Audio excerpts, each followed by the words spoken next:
Tuesday night on Women in Energy. And I'm going to take this opportunity to remind you that next week on Friday we have at the same time, same place, an energy policy seminar on ocean and energy governance of offshore wind. This is going to be really great. It's Sydney Payne, who's a legal scholar here at Rutgers, an expert on kind of maritime law, with Heather Payne, no relation, who's an expert on kind of transmission of wind and bringing that to land, and Joe Grody offering some commentary and raising interest, specific kind of interesting questions around wind energy. So that's coming up next Friday. Also, of course, our May 6th annual symposium. That's always really interesting. Is going to be around carbonizing our energy sector. So those are our events coming up. But now I'd like to introduce Diane Sicotte. It's because in my head reading it, I've been saying it a different way for like a year. So, Diane and I got to present in the same panel this summer at the American Sociological Association. She's an environmental sociologist, and I said, oh, this is great, you're at Drexel University, please come up and talk to us about this. She teaches courses on environmental justice, environmental sociology, sociology of disasters, and social movements, and she's currently researching issues related to natural gas extraction, including interesting work right now on labor union members' preferences for natural gas for alternative energy sources. We're looking at how union members, both in the energy sector and outside the energy sector, right, support various energy policies. And so today she's going to talk about, she changed the title on me. Changed the title, I'm sorry. She'll tell you what she's going to talk about. The reviewers thought that my title wasn't cheeky enough, so instead of the boring title I had before, it's now called Failure to Staunch. Toward Effective... I don't recall, but it was very boring.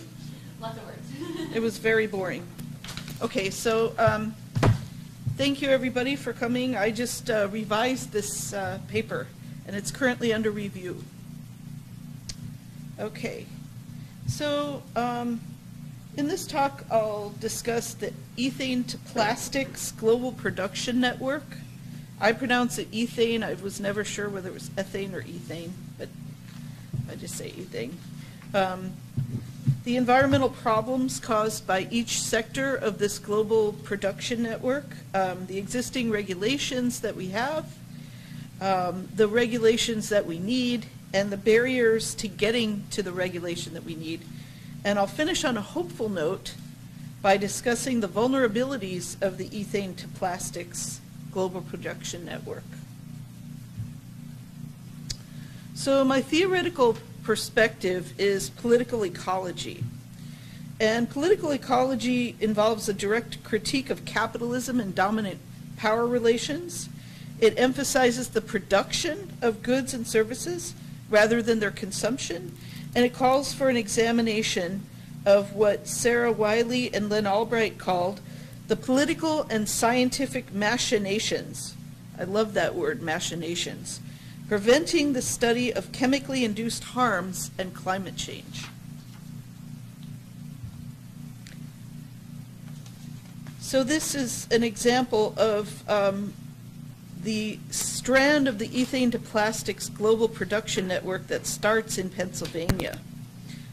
These signs are protesting the Shell Falcon pipeline, which I'm going to talk a little bit about, not very much, but I'll mention it.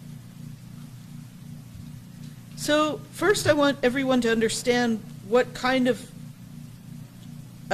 production network I'm talking about. This is a little diagram of the ethylene chain that the American Chemistry Council provided.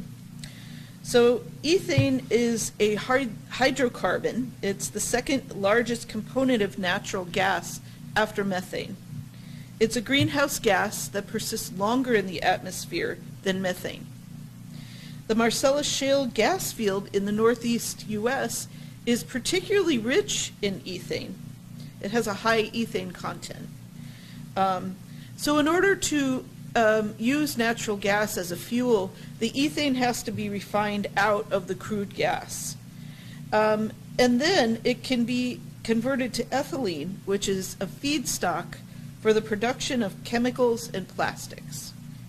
So in Europe and Asia, naphtha, which was made from imported oil, was the traditional feedstock for plastic production. But ethane is more chemically efficient than naphtha. 80% of ethane is converted into ethylene, but only 30% of naphtha is converted into naphthalene. Because oil prices are no longer tied to gas prices, they've been decoupled by the shale revolution. Cheap, efficient ethane produced from the Marcellus Shale is a very attractive feedstock for plastics manufacturers worldwide. And just in case people don't know, the cost of feedstocks is about 60% of the cost of producing plastics. So it really matters. So when gas prices are high, gas producers really don't have an incentive to refine the ethane out of the gas.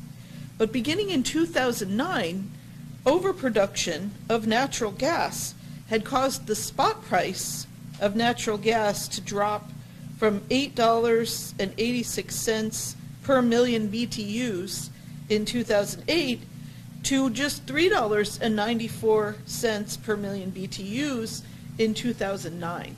So the price of gas cratered, and it really hasn't come up again. So in 2009, gas producers started to fill the economic hole created by low gas prices by refining out the ethane and selling it. Another incentive for refining out the ethane was to lower the flammability content of the gas to a level acceptable for transporting it by pipeline. And this was important because gas producers transporting crude gas by rail car were paying 2/3 more than it would have cost to transport it by pipeline. So by 2017, the United States was producing almost twice as much ethane as in 2009. And atmospheric scientists that year, in 2009, discovered that ethane levels in the atmosphere started to rise, starting in 2009. And they attribute this rise to emissions from oil and gas drilling. And they estimate that the source of these emissions is the Northeast U.S. So all of this stuff is adding up to a lot of bad things. So by 2017, there were 2 new export terminals operating, one in Pennsylvania and one in Louisiana, allowing the U.S. to begin large-scale exports of cheap ethane to plastics manufacturers in other nations. So Canada is still the biggest importing country for our ethane exports, but India is the biggest, Canada's the second biggest. So India is starting to import more of our ethane and produce more plastics. So in 2017, the U.S. became both the world's largest producer of ethane and the world's largest exporter of ethane. By September 2018, the American Chemistry Council announced that the plastics industry had invested over $200 billion in expanding gas liquid processing and export capacity, and building new ethane crackers, pipelines, and liquid natural gas export terminals. 68% of this investment was foreign direct investment to increase plastics manufacturing in China, India, and elsewhere. So according to the Center for International Environmental Law, These investments show that the industry expects a 40% increase in plastics production by the year 2050. So some of the petrochemical industry investments are pipelines.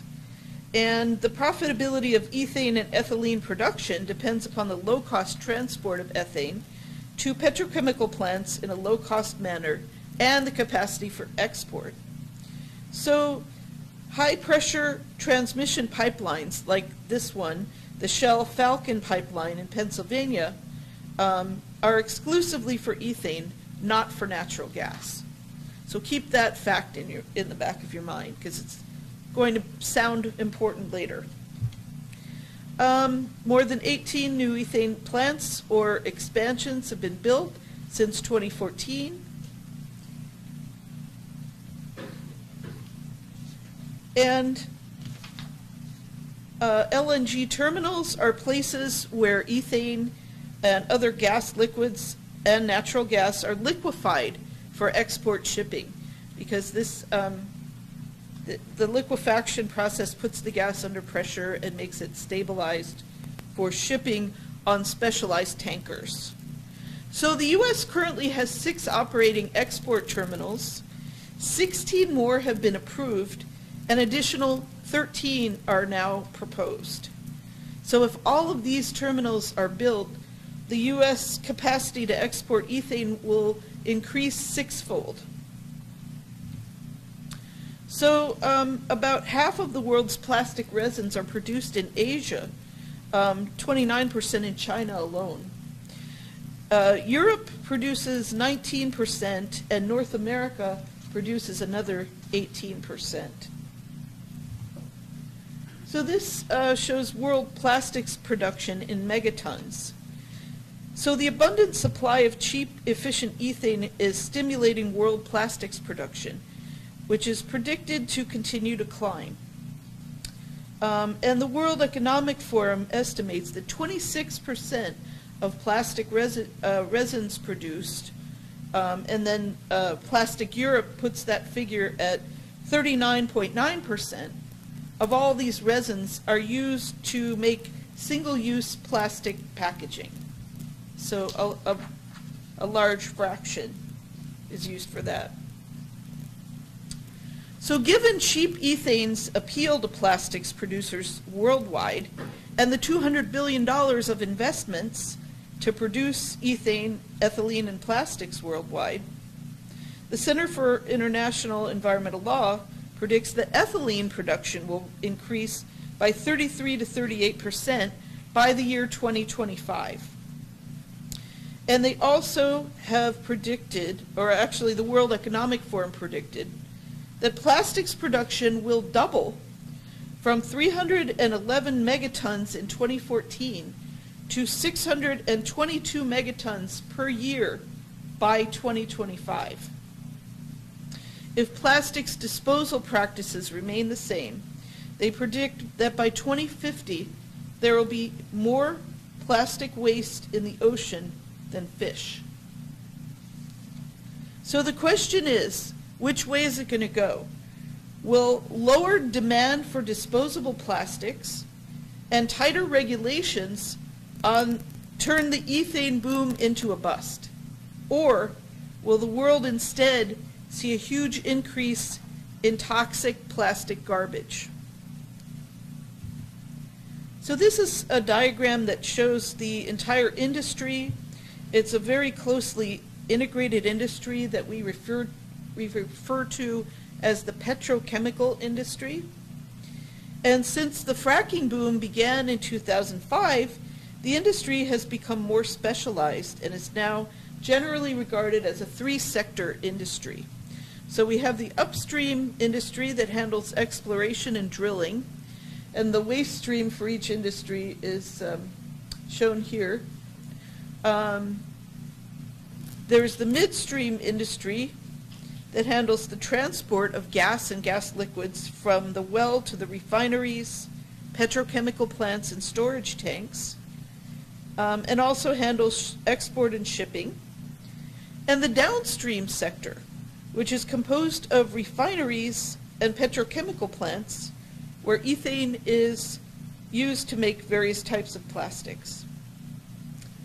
So note especially the low recycling rate for plastics, which in 2018, according to EPA, was only 6.6% in the US and 14 to 18% worldwide.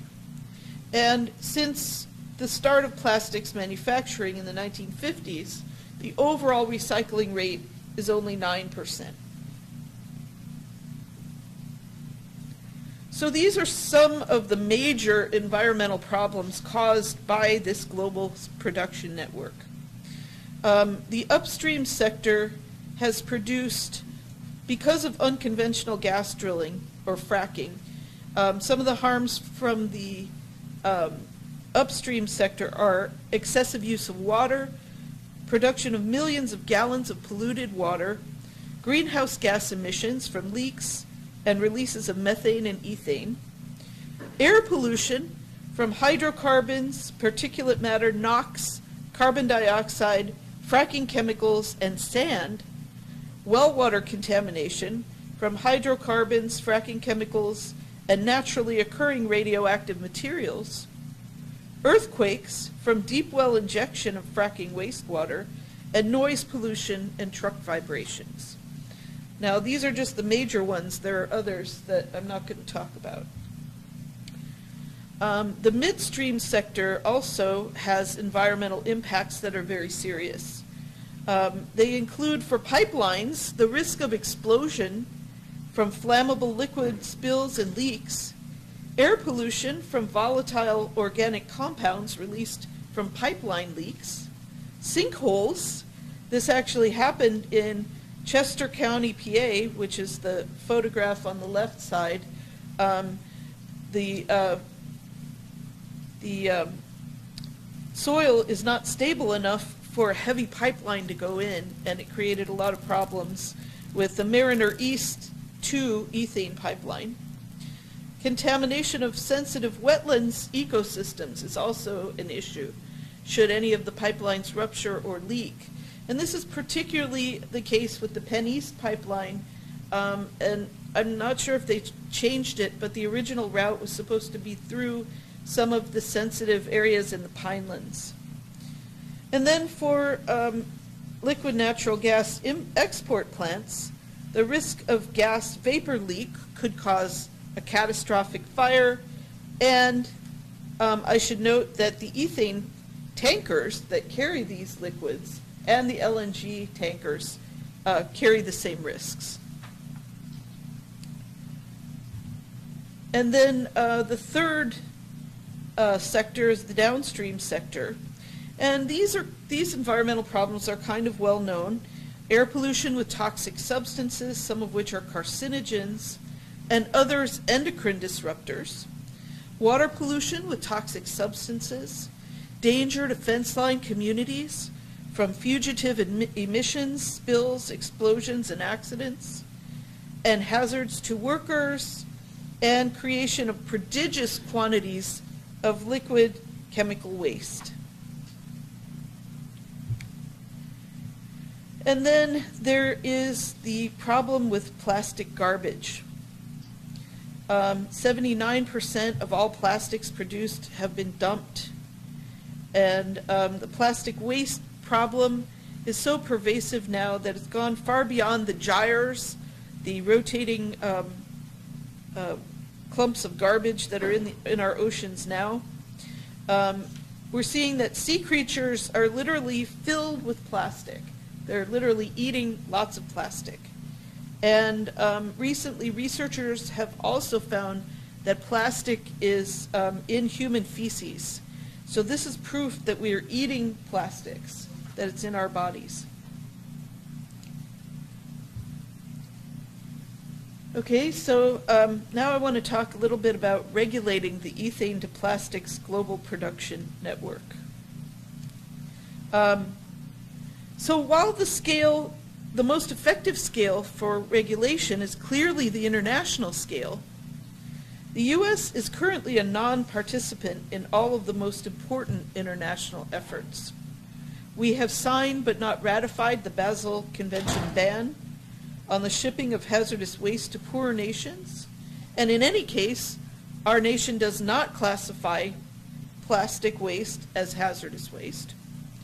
We have signed but not ratified the Stockholm Convention on the phase-out of persistent organic pollutants, and the U.S. could legitimately be called a bad actor regarding greenhouse gas loading, oil and gas production, and the production of toxic substances. So for this reason and for time limitations, I've chosen to focus exclusively on U.S. federal level policy and law in this paper. So I'm really not going to say much about international or state level regulation, although both are extremely important.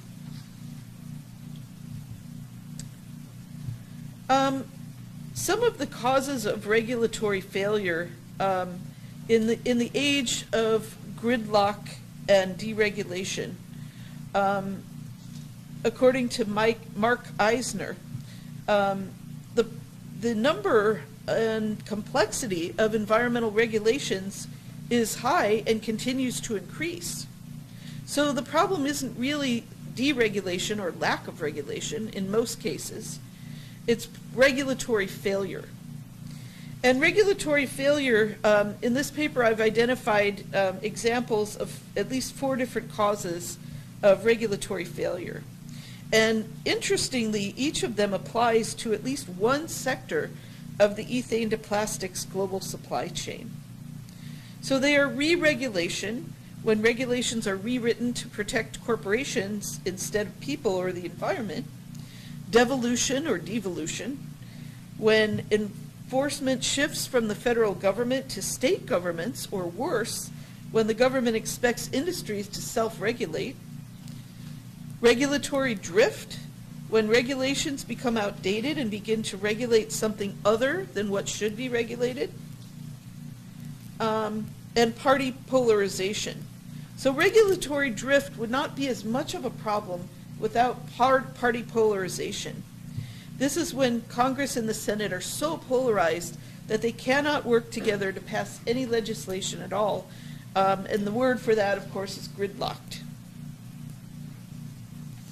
So this keeps them from updating regulations in the way that they need to be updated. And of course, I would be naive if I did not include the economic and political power of the petrochemical industry as an important impediment to regulation. This industry has used its power to spend $120 million on lobbying in 2016 alone.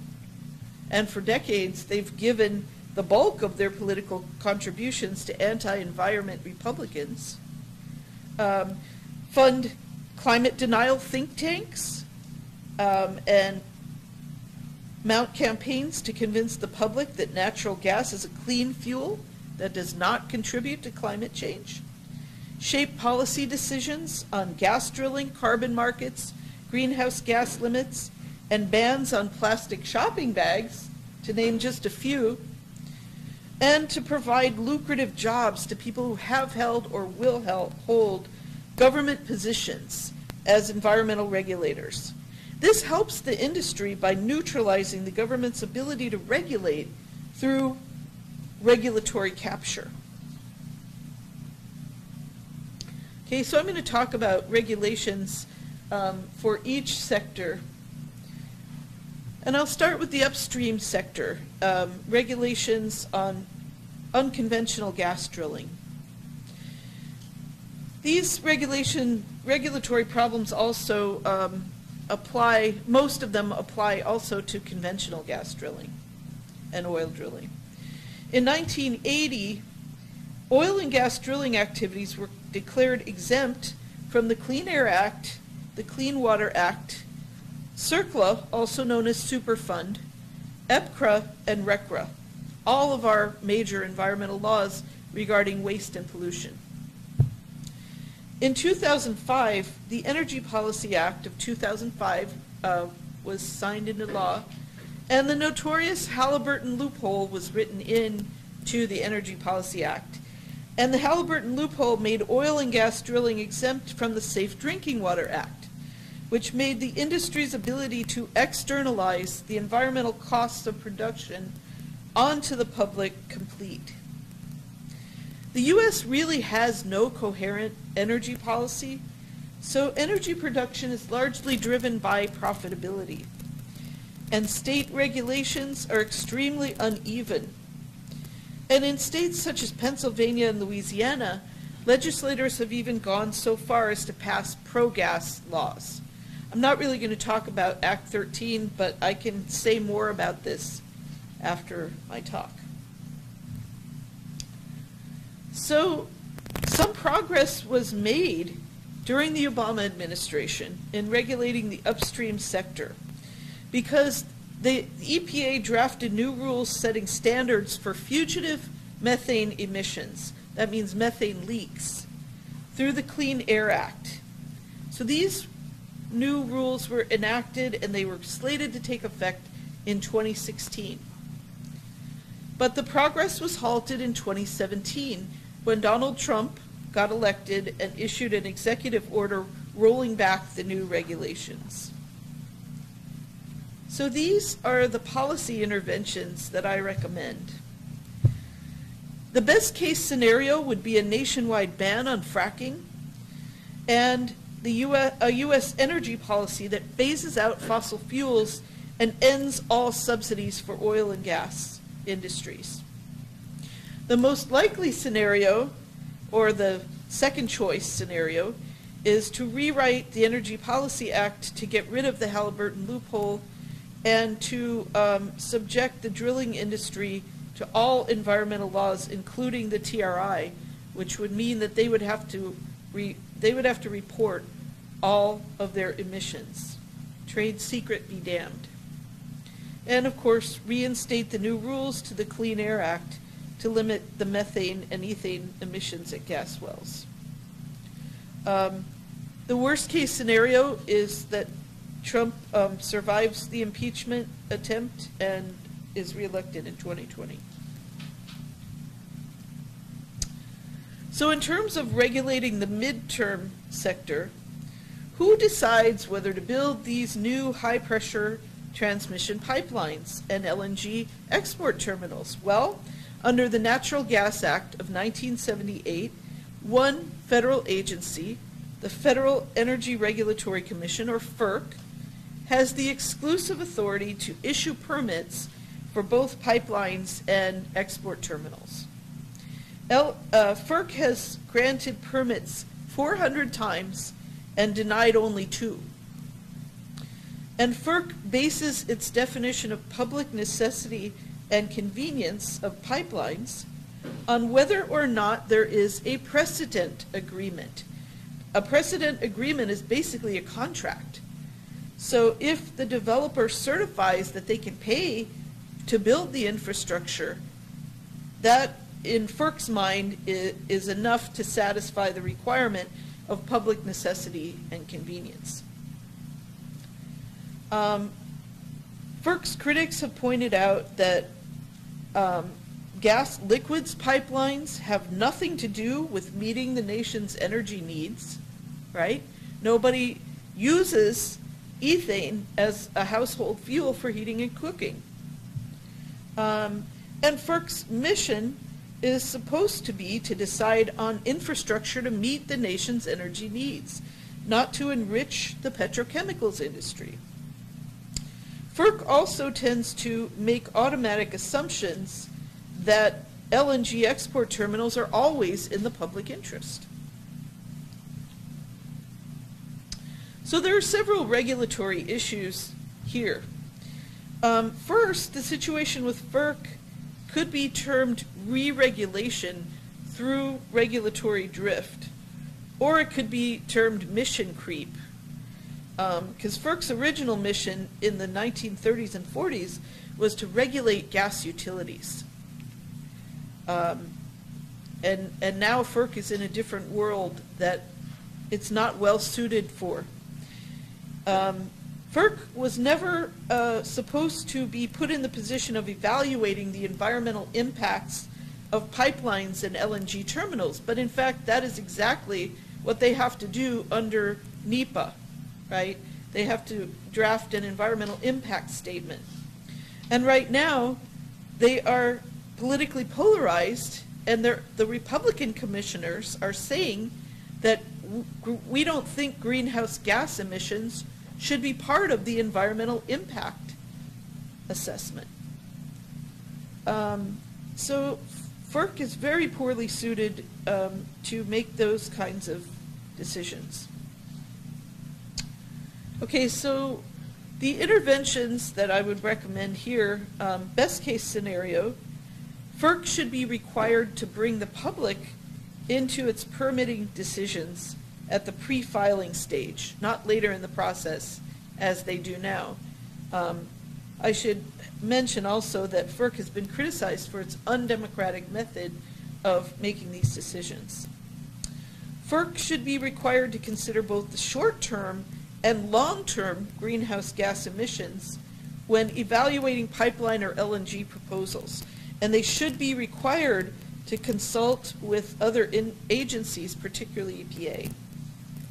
They should stop using precedent agreements to determine whether new pipelines or export terminals are needed, and the commissioners should be politically balanced. And there are 5 commissioners, so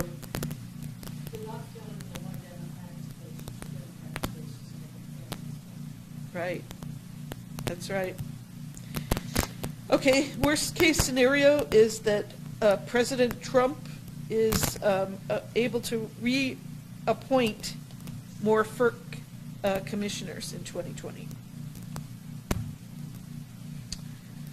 The downstream sector is a little bit different in that it is fairly well regulated in terms of what people are permitted to do and what regulations they have to abide by compared to oil and gas drilling.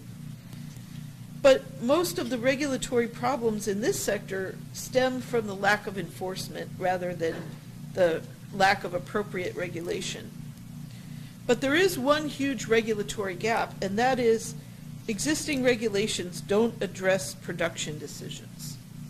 And this is a regulatory gap for every type of manufacturing in the United States, not just plastics.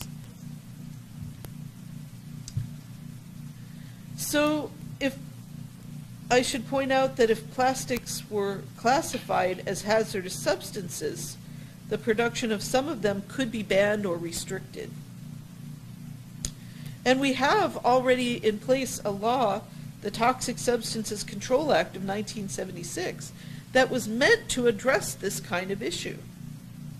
But the law was a big failure because too many new chemicals were grandfathered in. There are too many new chemicals, the vast majority, that have absolutely no research on environmental or human health effects. And they're not required to do so under law.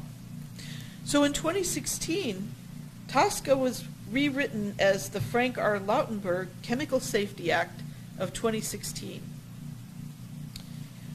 The Lautenberg Act created 2 sweeping changes in the U.S. regulation, chemical regulation. First, it forced corporations to fund scientific evaluation of the toxicity of certain chemicals. And second, it relieved EPA from having to demonstrate that a chemical poses unreasonable risk before banning or restricting the chemical. So basically, these regulations would have ended the way that the U.S. Now regulates chemicals, which is innocent until proven guilty, which is the opposite of the way they're regulated in Europe under the REACH system. Chemicals have to be studied first before they can be produced or marketed in Europe. So we had made some progress there, but in 2018, progress was retarded when President Trump appointed Nancy Beck a former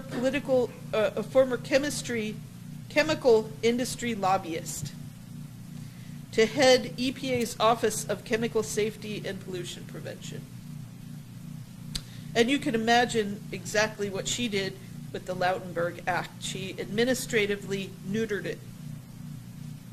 So this illustrates two other causes of regulatory failure in the downstream sector. Besides lack of enforcement, there's regulatory capture and re-regulation.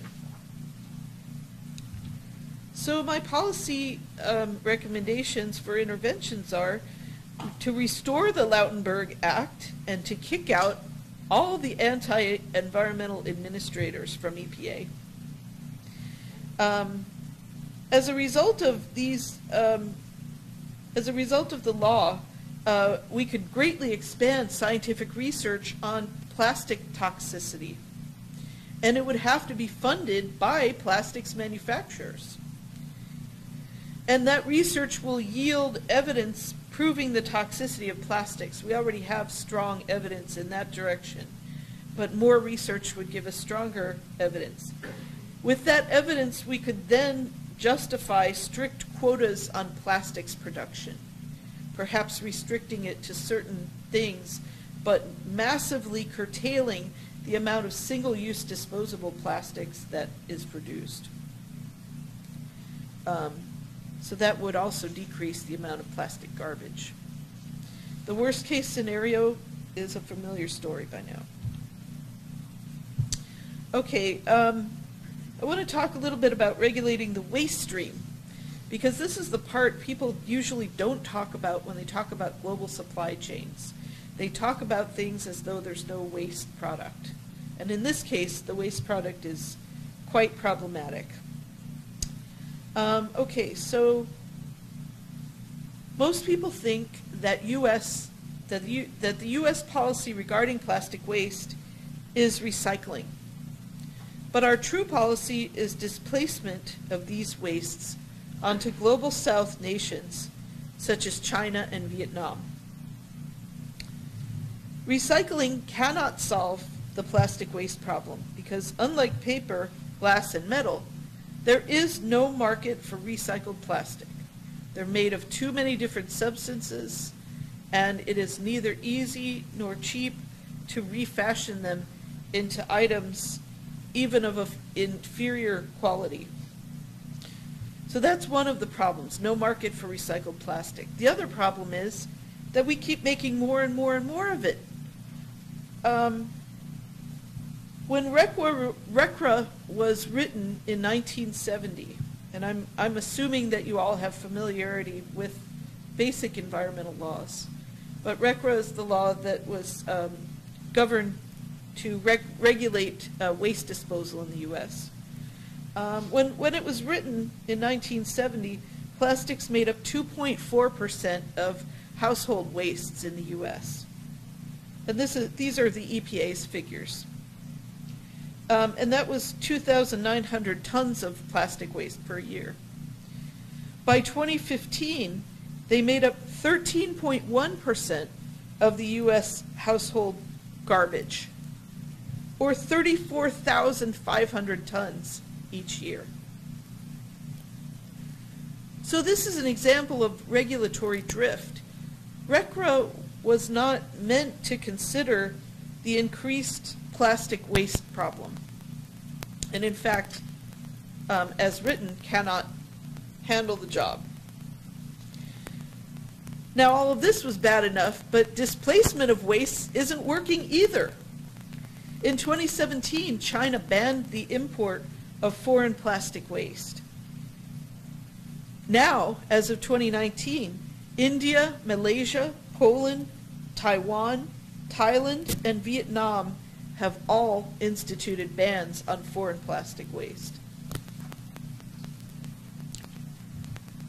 So the interventions that I recommend, best case scenario is that the U.S. classifies plastic waste as hazardous waste. The U.S. signs the Basel ban on exports of hazardous waste. And the toxicity of plastics is used to justify strict quotas on plastics production. And I should add, too, that we don't really need those data on toxicity in order to make those decisions. But our government doesn't get involved in production, and that's a major problem. The U.S. also institutes extended producer responsibility laws and forces plastics manufacturers to take back their products for recycling.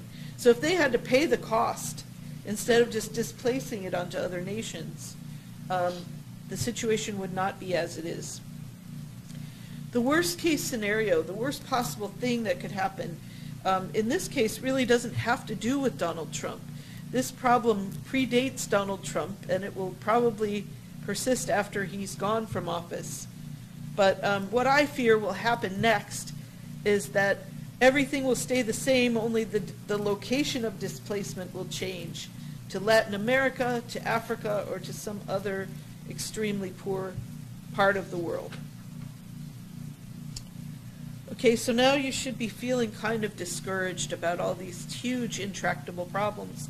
But I just want to remind you that there are some chinks in the armor of the ethane-to-plastics global production network. Despite all of the power that it wields, it has some serious vulnerabilities. And these are economic and political in nature. So the economic vulnerabilities are the industry itself is a boom and bust cycle. And fossil fuel production, particularly gas and oil prices, are notoriously volatile. They go up and down all the time. Secondly, the continued profitability of this production network depends upon its continued ability to externalize environmental costs onto the public.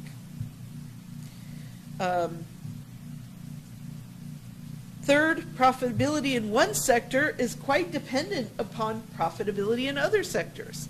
So this means any intervention into any sector to more strictly regulate what's produced will cause profitability to decline in all sectors. So this is very powerful. This, if you look at the system as a whole, how it all works, there's a way, there are multiple sites for intervention. And then fourth, profitability in all sectors depends upon single-use plastic items being in high demand worldwide. If that changes, investors are going to lose their shirts. And then finally, this network generates a great deal of political vulnerability, right?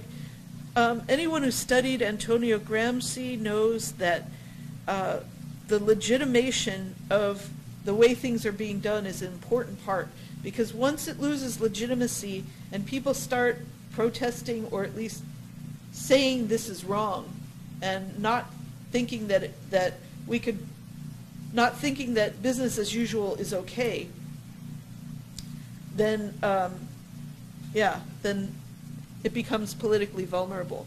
This particular network tends to generate public protest in multiple simultaneous arenas. So we've got protests over fracking, we've got protests over water, we've got protests over pipelines, we've got protests over shipping and exports and waste. All of it together is a lot of protest. And here's the thing that I like the best, okay? It's kind of like a double bind for them. If Trump is reelected, then the continuing trade war with China is going to boost the cost of steel, which is increasing the cost of the build-out of these pipelines, LNG terminals, and ethane crackers. If a progressive Democrat gets elected instead, a regulatory crackdown is likely, which will reduce profitability and restrict or halt expansion.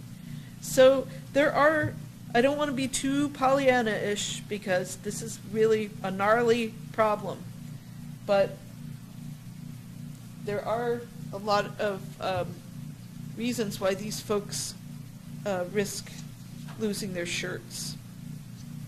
Okay, so that ends this talk. I'll put this slide up here.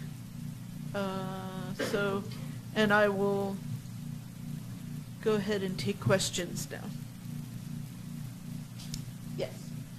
What Democrats have taken money from industry that are running together? I know Beto O'Rourke has taken oil and gas money. He's the only Democrat that I know of who has. The problem of this particular election cycle is there's a lot of dark money flowing in. And it's not just going to Republicans, it's also going to Democrats. Yes. One of your slides said that petrochemical industry is Billion. $120 $billion. billion. 200 billion. $200 billion. Oh, no, you're talking about how much they spend on lobbying. Yeah. Right, So $120 billion, I think. could you maybe, I don't know. I know that was confusing. Yeah, but just in general, could you 1.2 billion, right? dissect a little bit of Where that money went? money? Oh, it's not hard. Just some ideas. Okay, I got my data from opensecret.org, so all of you can go on that website and see where the money's going. Oil and gas gives it to Republicans. They give very little to Democrats. And if you look, this is true all the way back to 1980. It's a consistent pattern. So I feel on very strong ground by stating that. Yeah. Just on the flip side of that, if you look at the same data sets that we find with Democrats, on the other hand, you have mergers or acquisitions or pro-environmental things that perhaps are not really environmental, but they help along the way. I'm seeing like the two sides they have that in common. There was more money on one side than the other side. True. Yeah. Follow up on that, this question.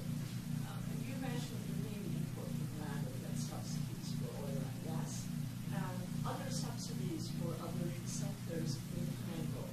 However, the fossil fuel subsidies are written in our tax law. And it is, like 150 years old stuff that is written in the tax law. How likely it is. And the second one is what you said, that how much, follow up on your last question, unfortunately, natural gas was defined as transition.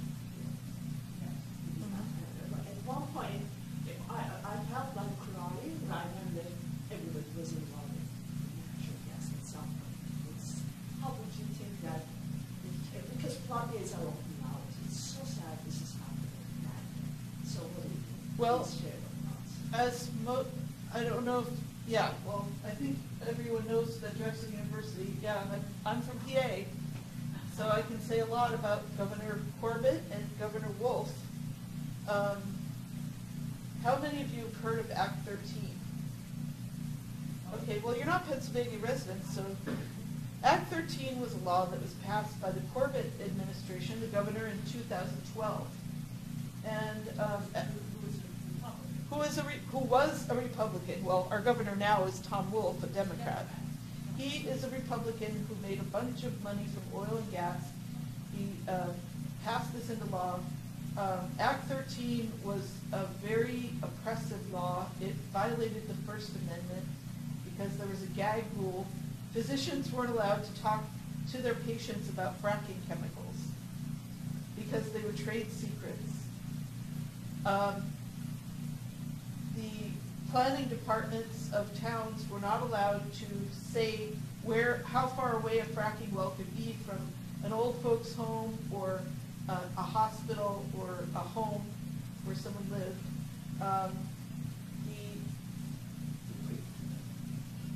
The weight? The weight limit for transport. Oh, that's just a detail. The ones I have in my mind are the most egregious ones. Another one was that the people who are on well water don't have to be notified if a gas driller finds contamination. And then there was also a takings provision that if your land borders a gas storage place, they can just go ahead and take your land. Yeah. So under NAFTA, are these drilling and fracking operations considered exempt from having to perform the IS and maybe something off of REI? Okay, so let's let's just disaggregate U.S. environmental law from NAFTA, because the WTO is the body that governs how treaties are adjudicated. So the signers of the treaty are the U.S., Mexico, and Canada in NAFTA. Oh, no, NAFTA, I'm sorry. I meant, NEPA. Oh, NEPA. I apologize. Okay, well, let me just go back and finish what I was saying before I answer your question. And that is that this law, Act 13, was overturned in 2016 by the Supreme Court of Pennsylvania. They said it's unconstitutional. Why?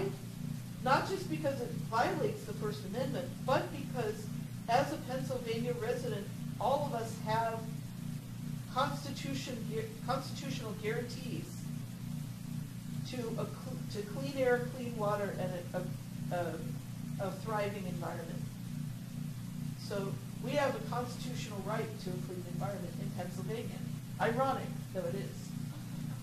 Okay, so to answer your question about NEPA, whenever someone wants to build something that might have a serious environmental impact, under the National Environmental Protection Act, yeah, under NEPA, they have to file an EIS, that's an environmental impact statement. And some of these are very extensive, huge amounts of study. Well, guess what? The developers have to come before FERC and tell them, they have to do their own EIS under NEPA, right? And what they're leaving out of it, they're talking about, they could talk about ecosystems, streams, endangered species, air emissions, water emissions, all of that stuff. What they don't include is greenhouse gas emissions. And people have said that they should have to include that because, they're developing pipelines which leak at multiple places. Even in normal operation, leaks are constant. So the question of whether or not they should be required to estimate those, and whether FERC should take those into consideration before issuing a permit is a question that is politically contested right now. And the Republicans don't want to do it. Yes. What do you think the effect of a carbon tax would be without being in a position of further regulation? I don't think a carbon tax would be effective at all, because part of what makes natural gas attractive, or lets people characterize it as a bridge fuel, is that it is much lower in carbon than oil and some other coal, certainly much lower in carbon. But what we lose in carbon, we make up for in warming potential, because methane and ethane are both more potent warming agents. But they don't have a greenhouse gas tax. Well, he said carbon tax. Yes, it is. And also without the imposition of further regulation. No, I personally don't think that it would be effective enough. I think that those taxes are so easy to evade. All they have to do is put a loophole in there or something. What about the greenhouse gas tax? I'm against taxing as a solution because it doesn't touch the production. Yeah, but you're gonna do everything. We were so in the hole, sorry about that, we were so in the hole with climate change. Literally every single thing that we could possibly do, we have to do in order to bring everyone back. Well, I won't disagree with you, but what I will say is a tax alone. Right. A tax alone. Ricky, and you mentioned this production, and I heard you say earlier, that you said, well, the hole in the regulation here is the regulation doesn't affect production. Address it. Address production decisions. And so what would regulation that address production decisions, what is that? What does that look like? Well, I'm going to go to set a time machine and take us back to 1992 to read Barry Commoner's book, Making Peace with the Planet. Because Barry Commoner was talking about that back in the 80s and 70s. The reason that our command and control regulation falls short, one of the reasons is that our government doesn't control what is produced. Manufacturers control that. And so what we would need in order to really change these dynamics, what we really need is a deep consideration of where the state should be involved in controlling corporate activities or limiting or, I mean, this is a worldwide problem right now. These global supply chains are not really regulated by any country. They operate in multiple nations, and often they go to race to the bottom where the regulations are the fewest. This particular one is operating in the U.S., and I'm sure it would be much worse, or maybe it wouldn't be much worse. I don't know. I can't say that. Currently, I'm working on plastic waste and how to feed back into the circular carbon economy. Not circular economy, circular carbon economy, especially. And you said that obviously the main problem is feedstock is so abundant and cheap available. So again, what you're saying is the limitation of the feedstock and bringing it into industry. And that regulation probably, I don't know, probably is going to be very difficult. Chemical industry should, there is, I mean, that's their excuse. Oh, it's so difficult, there is dye in it, there is this in it, there is, however, maybe Christmas is coming, or holidays, let's put it this way. People will be ordering everything mail order is coming to our doors. And the packaging is immense. And the plastics are so, with paper, cartoon, cardboard. So somehow education, not ordering those things, maybe we should start. And obviously like the bags and the single use. So packaging, because everybody is so comfortably ordering those things. Okay. Industry is there. So it's so many things that we can even stop not buying those packaged goods maybe. Well, I agree that it's good to be an aware consumer, but the political economy perspective predisposes me to look upstream for the solutions. And we cannot continue to pump this stuff out of the ground. I mean, I just don't see how we can continue to do that until 2050 so that they can make this kind of stuff. I mean, we have to think holistically about the profitability of this whole circuit, because what we're looking at is a whole circuit, right? They pump it out of the ground, the midstream gets it, they profit off of it, they pass it on to downstream. So what's keeping all this going is profitability, and there's nothing stopping it, really. There's nothing. Only for medical and also, some technology and, making our lives much easier other than single use, maybe plastics, and that could be the part of circular economy, not keep digging from underground. Well, I'll show you what's wrong with the circular economy, and I'm not saying your particular plan, because I don't know, but the plan, China's plan, there was a problem with China's plan. I want to get to a certain picture here. Yeah, there we go. China's plan was to import a whole bunch of plastic bottles from the United States. They were going to use them as feedstock, but they were too contaminated to use. So, yes, I'll go this way. Okay, go ahead. So when you say that for most of these production things, the responsibility is more on the producer rather than the consumer? It's gotta be both. It's gotta be all, it has to be all the above. What do you think? I think it has to be all of the above, but I don't think consumers alone. I don't think consumers can do it alone. Yeah, that's what I meant more. Yeah. Yeah, because they have so much power, it's easier to change. This is a huge question. But would you consider it easier to spike regulation rather than change the rules of the Yes. Yes. I would consider it more effective. I would consider it harder, but more effective. You see, part of the problem with the individual perspective is that people are told to recycle, right? And we're all good environmentalists, we all recycle. Guess where it all goes? All the plastic garbage that I throw away in Philadelphia, a big part of it gets thrown away in a landfill in Berks County. Another part of it gets burned in Chester. And also, if I may add, in Chester? Yes. single stream recycling, they introduced fracking, and they used to separate recycling. Now everything is going into one bin. So talk about. But it's not really if it were really being recycled, that would be fantastic. It's not. This is where it ends up. This is where it all ends up. So why is all this stuff being produced? It's not produced because it's the best thing.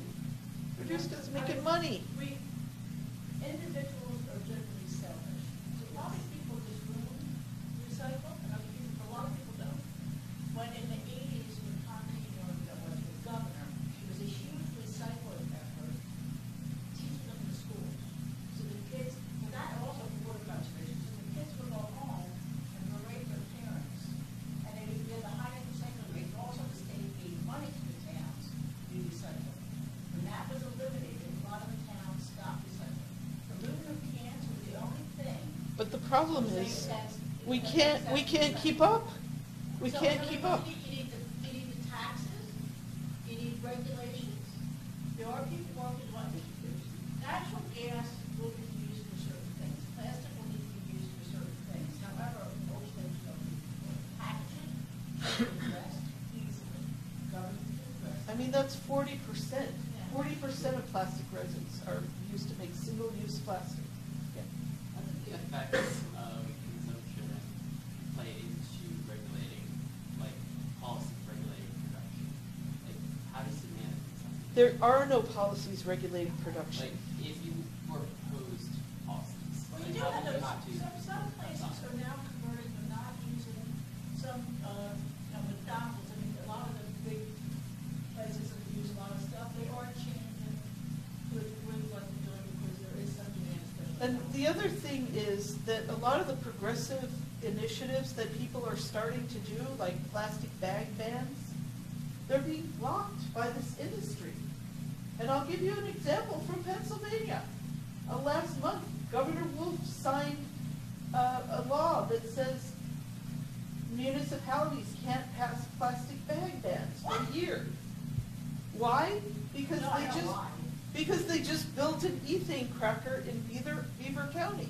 For New Jersey, there was a law passed this past year which said, the state law, plastic bags, if you use single-use plastic bags in stores and stuff, that you have to pay $5. The governor conditionally vetoed it and said it should be banned. The legislature won't do that. The New Jersey State Senator, President, and Speaker of the Assembly will not put that through. And they have towns that do this. So this is an example of they're bending to industry influence. That's what's happening. Another, I guess, a more philosophical question which is, irrespective of Democrats or Republicans or policy or not, there is a social economy that is withering in advanced countries. And the whole domain of fracking communities, fracking communities, it gives them a license to operate for the next 2 decades or 3 decades with that income. And on the flip side, China now is going to be burning pretty much all the landfill waste to generate electricity and call it renewable. What are your thoughts? At what point, what's going to give up? Okay, if we go back to our textbooks and we look up the 3 pillars of sustainability, Yeah. we've got the economic pillar and we've got the social pillar as well as the environmental pillar. So it's not going to be enough to offer people jobs as solar panel installers for $20 an hour when they've been used to earning $100,000 a year as chemical plant workers. So there has to be a focus on social well-being, and that means a living wage, that means all the progressive guarantees, right? Health care, education, all of that stuff. And then economically sustainable what is happening now, the fracking, is not economically sustainable. It cannot continue, and those wells will run dry in less than 10 years, and then those communities will be left in the exact same position they were. Plus, they don't generate that many jobs. None of this global supply chain is a job-rich program. I think the answer you give assumes foresight and hindsight. I don't know how much foresight. I mean, to me, it's kind of obvious the track that we're headed down. Hindsight is always 20/20. So we could look at how much garbage we've already produced of plastic and think about how much is already in the ocean. And do we want to continue doing it? Do you know, there's studies that, a friend of mine is a top person in the world right now. She did an article in a magazine a month or two ago, where they did a testing down in the Galapagos, where I'm going in a second, but down in the Galapagos, where they 3 by 3 foot squares on the beach of the Galapagos, right? Just in the Galapagos. And they sit down with very fine sticks, the sand. Right, book plastics, I can't remember the number, but it comes from one like Fun Magazine, Lawrence Spurrier's article. Literally, in the sand at the Galapagos, which is pristine. Animals, fish, everything happening, we have it That's so sad. in our bodies now. Yeah, All right, let's, take a few minutes, but, it is 5 minutes to 12. all right, well, we can kind of last. And there's a couple. Yeah. So we're talking about regulation in the answer, and I agree that ultimately regulation needs to put into place and do this, but as Foster was saying, in New Jersey you have a Democratic governor, you have a Democratic legislator, and they're at odds with each other. So even in this state, a Democratic state, you can't get these things done. So it's not the answer for, and it could take, you got a Senate that is Republican, a Congress that's Democratic, a president. Even if we got a Democratic president, that doesn't mean the Senate changes. Mitch McConnell is a very staunch driver of what goes on in our government. So if we don't get all these factors together, which could take decades to do, is not individual corporate behavior change a better short-term solution? If you drive, say, you could get plastic bag ban at the Park across Rivers One, and back when Lori went from plastic bag ban, but then through that regulation, there's still loopholes where the pet store can use plastic bags because they don't fall into this plastic bag ban. So isn't driving in for Highland Park across the way Stop and Shop is where I do my grocery shopping. I do it in Highland Park, then I go to Edison and I can get a plastic bag and Stop and Shop at Edison. So if we drive Stop and Shop to stop as a corporate to stop using the plastic bag and the individuals that Stop and Shop, wouldn't that be a better driver to do this around? I don't know. I'm skeptical. I'm deeply, deeply skeptical of individualized solutions because they don't address what's being produced. And it isn't just the United States, you see. It's also India, China, Germany produces a whole bunch of plastics. So every single one of our nations could have, or every single one of our towns could have a ban. And there would still be tons produced, and there would still be the same issues. But it's one, every friggin' solution should be used now, guys, you're my age. But I should mention too, yes, I do agree with that, and I disagreed with the ban that Governor Wolf signed into law. I disagreed with that. But it just shows you how these corporations are just countering every single effort that people make. Yes. Don't industries contribute significantly more in terms of greenhouse gases and carbon compared to just consumers on that? Oh, certainly. Although it's hard to say because inefficient housing in Philadelphia, 40% of the mayor estimates that 40% of our greenhouse gases are because of inefficient heating and cooling. We have these old buildings. Philadelphia's whole footprint? Yeah, well, that was the estimate. I'm doing all these numbers right now, trying to find like good, significant housing Well, then if you're looking for good numbers, then you don't want the mayor's numbers. Yeah, no, I mean, I'm gonna just, Can I'll you really call let you that on under that consider versus issues with transportation. their renters? I mean, it's Right, those that's people- exactly right, that's, yeah, a renter has no incentive at all to, in fact, why should they pay for someone else's property? That's a big problem with buildings, yeah. So, yeah, I feel like the plastic conversation is like very deep, and I think one of the most interesting parts is that, mercury was like always a big contaminant, especially to release from coal, right? So Yes. it's still a contaminant. Yes. We realized it was so bad because we funded research that we realized when it gets into the ocean, it gets into organisms, and they actually convert it into something that's like 7 times Methyl mercury. Methyl mercury. Yeah. And I think that microplastics story might be very similar. We just don't have the research for it. It's worse. It's probably, I would think that a lot of academic institutions where people have to do research. Yeah, but Rutgers has a micro, Yeah, Dr. Baird, that's A, right, the microplastics, I know they were looking for a social scientist, But- and I was like, oh, not me, but.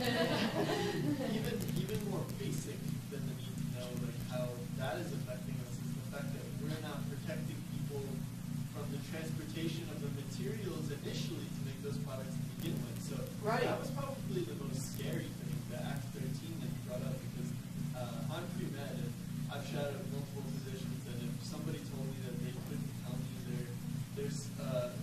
their array of symptoms and what they've been exposed to, that's just unreal to me. And I think that, there's so much wrong with that, but can you do you have more information on when these pipelines are built, and you said that a lot of times they don't have to give information about how close they are to certain points, how close they are to No, certain it wasn't that they didn't have to give information, it was that if you're the mayor of a town in Pennsylvania, then you would have no right under the law to regulate how close a fracking well could go to an old folks home or, So a lot an of, elementary all school. the fracking, all that kind of fracking development, so for example, in New York State, a lot of local, it falls under like town planning commissions, right? And a lot of And a local lot of land them use banned laws. fracking And in so their borders. or tried fracking to. industry understood that, and so then they went to the state level to try to stop local governments from trying to block it, right? And I guess the writing is on the wall because, those 4 years when Pennsylvania was adopting it across Pennsylvania, is the time that towns across New York, from Tyler County or Hopkins County, were banning fracking in the town zone. And New York has a ban, Pennsylvania does not. Put it in back in place because he had a moratorium, and then Pennsylvania get a plant on it, and then all the company came over, so bad, so much money in Pennsylvania, and they got filled with the fracking, we lived in water and water. Gaslit. By the way, that was crap, most of the stuff was crap, that was not. But, so New York, the political pressure of this fracking so strong, home was very comfortable, and put it, because that being a big couple of counties, and what they do with it, that was money. That was political, why you put that in. Well, naturally, It's all political. yeah, Yeah, there's no shale. It'd be nice. There's no shale under Philadelphia. Do we have time for one more question? Here? Yeah, so if I understand correctly, there's no federal regulation to combat the issue of dealing with fracking, its consequences. So do Yes. you feel that, like, garnering state support, like, in California, let's say, because they're very environmental progressive, and just like getting these regulations in individual states push forward some sort of national regulation? Well, this is the rationale behind our federal laws, is that we already had state laws before 1970. We had all these state laws. And guess what? They were so ineffective that rivers were lighting on fire and you couldn't see your hand in front of your face in certain cities. I mean, this is why we have federal law. And so no, I don't think state law can do it, particularly in a pro-gas state like Texas, Louisiana, Pennsylvania, North Dakota. I mean, they're going to give away the store. The only way is for them to have to meet federal standards. That's it. No, but what I'm saying is if you have the support of multiple states, do you think that that might be enough to push